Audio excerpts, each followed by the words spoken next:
Well, it's the delay to step 4, which we're expecting tonight, has to be voted on by MPs. But the government's unlikely to have a problem getting it through the Commons, although there are some opposed. Sir Charles Walker, MP, is Vice Chair of the 1922 Committee of Backbench Conservative MPs. Good afternoon, Sir Charles. Good afternoon.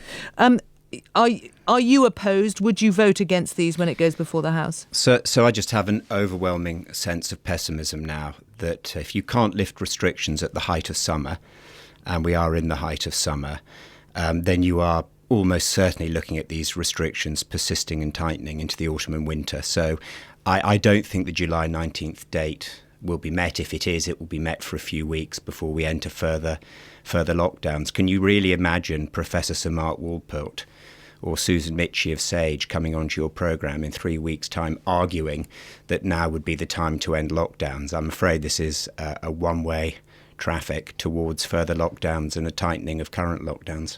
What would you rather see? I'd rather see, look, eventually, if you say you're going to live with COVID-19, ultimately at times you're going to have to tough it out. Existing isn't living. We were told we were going to live with COVID-19, and it now looks like that most of the remaining of this year, and certainly the first half of next year, will probably end up with some form of lockdown, and a lot tighter lockdown than we're currently experiencing now, I suspect. You think it'll reverse? Yes, I do. OK, but what I'm more curious about, could you paint us a picture that you see of how things should work out that would be better? Well, I mean, we should be ending the lockdown sooner rather than later. There are huge strains that this is putting on many people, many people's mental health. It's leading to an epidemic of eating disorders. We have many young people chained to their small bedrooms and kitchens, so the new dark satanic mills are now people's flats. Remember, most of the people making the decisions around this have very comfortable lifestyles, and those we're asking to pay the highest price now are the youngest. And if look, vaccine efficacy for flu ranges between 30 to 60%.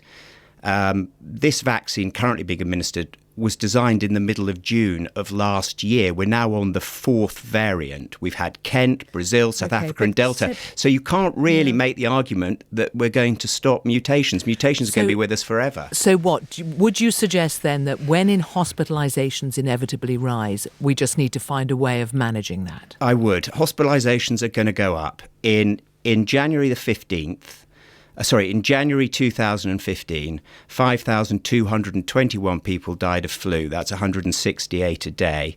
In January 2018, it was 5,043, 162 a day. And nobody in January 2015 and January 2018 was demanding the economy locked down. So, given where we are... 12 people died yesterday, I think. 12 people, not 168, 12 people died. So your argument would be just treat it like flu from now on? We've got to... Look, I haven't made the argument. The government made the argument that we have to live with COVID-19. Existing is not living. Lockdowns is existing, not living. So I'm asking the government to explain to me and the tens of thousands, the millions of people who are losing their jobs, are having miserable work experience, to explain what living looks like. OK, but the alternative would be treat it like flu.